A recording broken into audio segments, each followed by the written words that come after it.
I'll be reviewing for the upcoming test. Is there enough information to conclude the two triangles congruent? So you have these two triangles. This is the hypotenuse. This is the hypotenuse. And this is the leg. And they do share leg. So number one, these two triangles are congruent because of the hypotenuse leg theorem. That means the corresponding hypotenuse are congruent and the legs are congruent. And the statement would be triangle BAC is congruent to triangle DAC. Is there enough information to prove the two triangles congruent? If yes, write the congruent statement and name the postulate you would use. If no, write not possible until what other information you would need. So the two triangles that we're talking about are right in front of us. Now, I do know that this side is congruent to this side. And I know that they share the same side. So the both triangles will be congruent because of side, angle, side. Postulate. To write a congruent statement, it'll be triangle PQS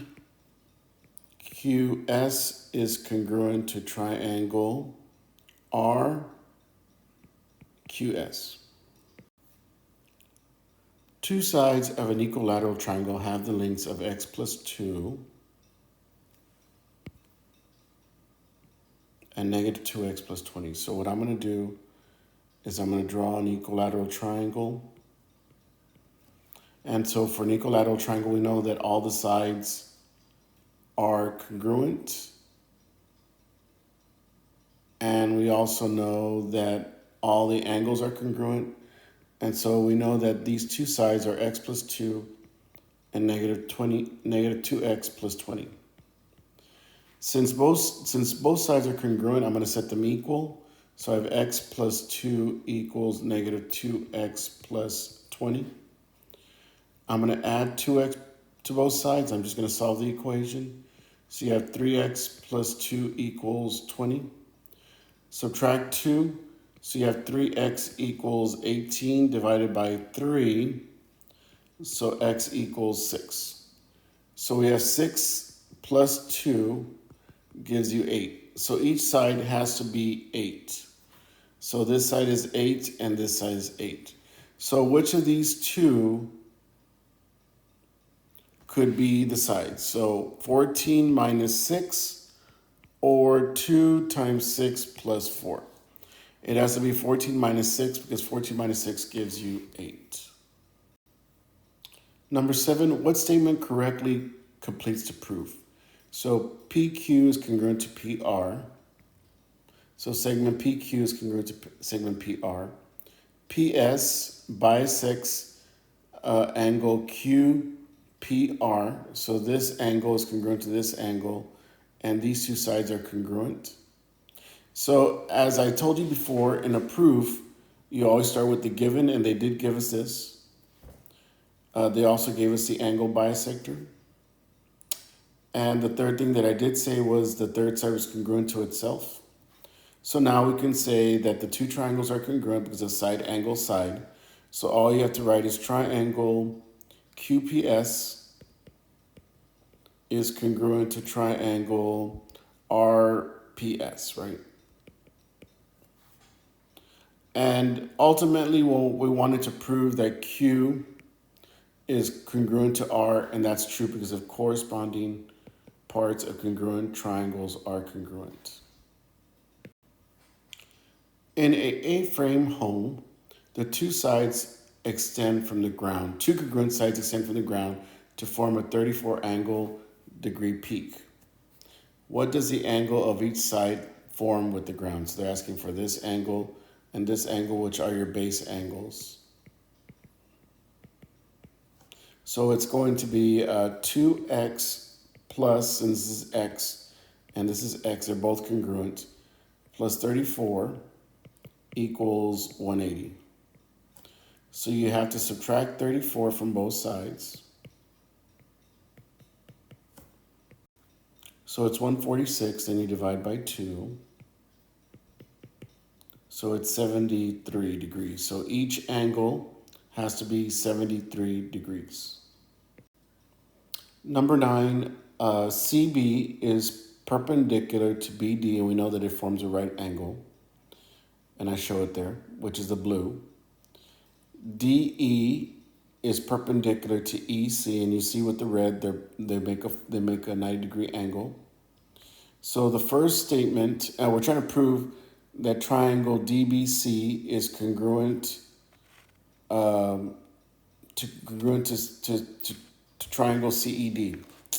So we know that the first statement was given, and we know that if the two lines are perpendicular, they form right angles. Number 3, they're saying that angle CBD is congruent to angle DEC. That's true. All right angles are congruent.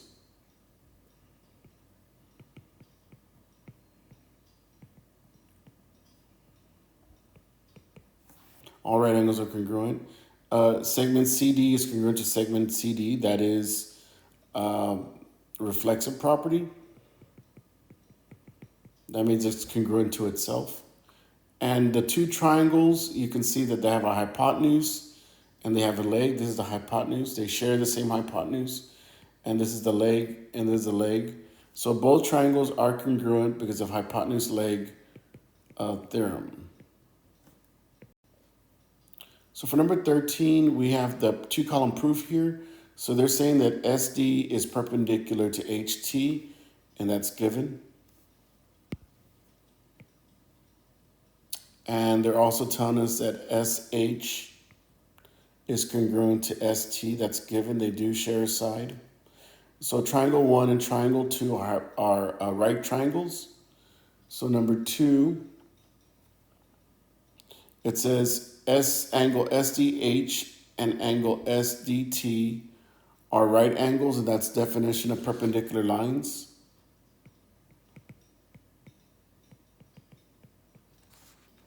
Number 3, SH is congruent to ST. Well, that was given. Now that second side that they're sharing, so SD, segment SD is congruent to segment SD. That's a reflexive property. And now we can say the two triangles are congruent because of your hypotenuse leg theorem. 15, what additional information will allow you to prove the triangle is congruent using the hypotenuse leg theorem? Well, they do have an hypotenuse congruent. The problem is that they're missing a leg. So in your statement, you would write, in order to use the hypotenuse leg theorem,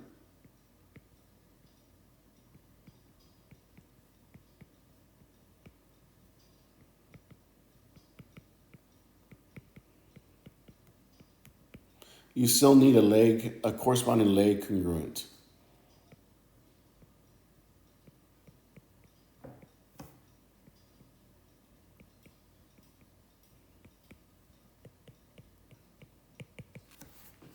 And that's the missing information. Find the value of x. The diagram is not shown to scale. Well, these two sides are congruent.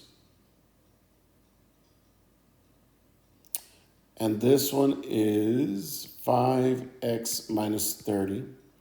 I know that this angle and this angle form a linear pair.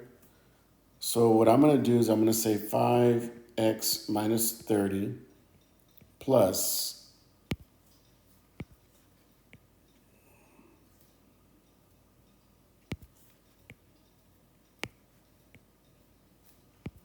5x equals 180. So you have 10x minus 30 equals 180. So 10x, 5x plus 5x, 10x. So you have 10x equals 210, because you add 30 to both sides, and then divide by 10. So x is equal to 21. Number 19, this is almost a right triangle, but it's quite not because it's 93.5. So you have 2x plus 93.5 equals 180. So you have 2x equals, and you're going to have to subtract 180 minus 93.5. So you get 86.5, and then you divide by 2. So x is going to be 43.25 degrees. Complete the two-column proof. We know that PQ is congruent to PR. We know that PS bisects the angle. And we know that this angle is congruent to this angle, and then these two sides are congruent. So it says PQ is congruent to PR, that's given. Angle 1 is congruent to angle 2, that's a definition of angle bisector. And we know that PS is congruent to PS, that's a reflexive property. And we know that the two triangles are congruent because the side angles side. And the last statement that we wanted to prove, angle Q and angle R are congruent because the corresponding parts are congruent. Corresponding parts of congruent triangles are congruent. 23, we have this angle's X, which is a base angle.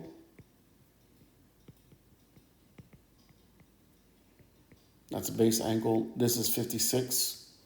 Oh, this is 56. So we have X plus, we have two angles that are 56 will equal to 180 because the sum of the angles is 180.